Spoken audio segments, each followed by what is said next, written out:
Hello, everybody. I was hoping today that I would be presenting episode number 22 in the Lynette Hooker series, but I just honestly don't think there's enough to report for a full episode. But I do have some information that I want to present, and it's just kind of like what comes next in this case.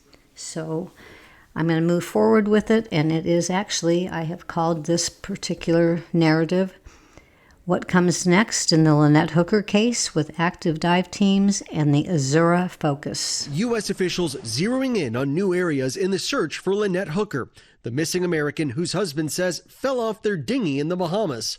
The 55-year-old mother has been missing since April 4th.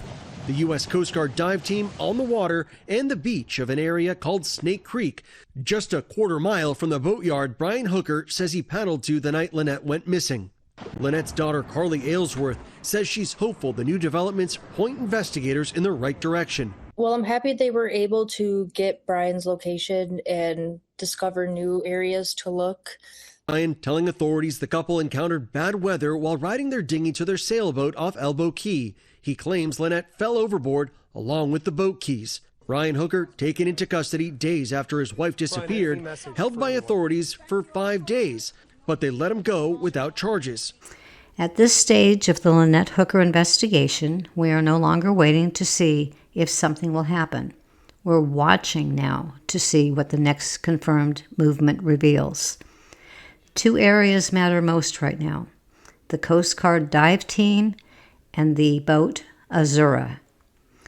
The Coast Guard dive team, they are now actively diving. They are in the water. It has been officially confirmed.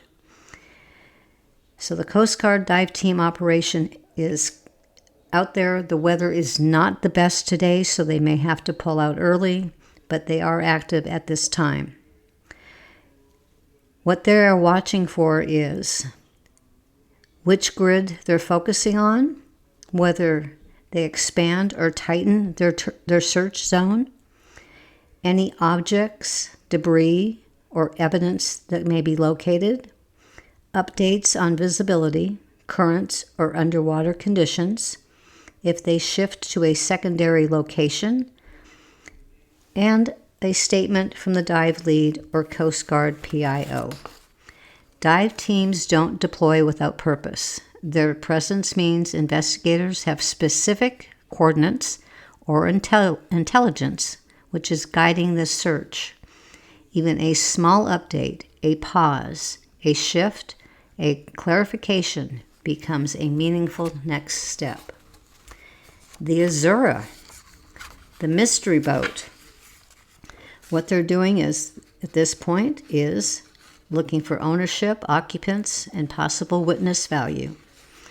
The Azura remains one of the most unanswered pieces of this case. It could bring an extreme amount of information forward. The owners of the Azura may not even know that they're being looked for right now. They may not be paying attention to the media. They may not be paying any attention to the Lynette Hooker case. But they can obtain information from records, from the mooring ball, and that would include ownership information. So it would be the vessel's documentation number, the home port, the registered owner. It could also give them insurance information. It could also lead them to prior marina records. So the mooring ball rental history contains a lot of information. I don't know if they have officially obtained that. I would think they probably have, since they know the name of the boat. But they're probably also going back and looking at other locations that it has been to. And it could have been the owners on the boat. It could have been a boat with 1 or 2 people. We don't know that yet. They have not given that information out. So as far as who was aboard the Azura that night, we just physically do not have that information at hand yet. So that's a big thing that's upcoming as well. Movement of the Azura. They're probably trying to watch for movement. When did it arrive? When did it depart? Did it change its position? Did it change its anchoring? Was it moored somewhere else? And if their AIS data exists for it. These are all things that could make a huge clarification in timeline information.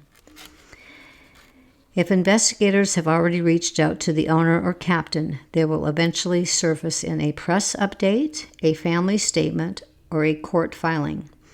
Any confirmation of the Azura's occupants interviewed would be a major next step. Some additional search activity beyond the dive team is sonar sweeps, still checking for additional vessels that may have been in the area, expanded grid search, and multi-agency coordination. Search activity always signals new information from behind the scenes. The next official communication from law enforcement would probably be from the Bohemian law enforcement, the sheriff's office, possibly the lead investigator, possibly somebody from the United States, even though this is on foreign waters. And they give press releases there, not something we're seeing much of here lately. So that could be something upcoming.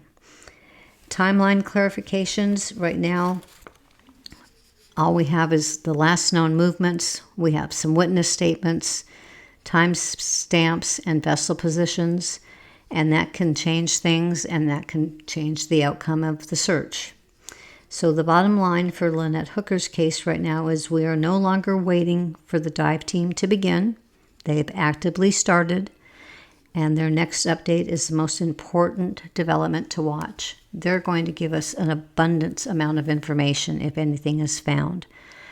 But they're working hard. I think that the Bohemian government has been wonderful the way they've been handling this with the U.S., and they are giving us full authorization to question Brian if we need to at this point, but apparently that's being held off on until they get a little bit more.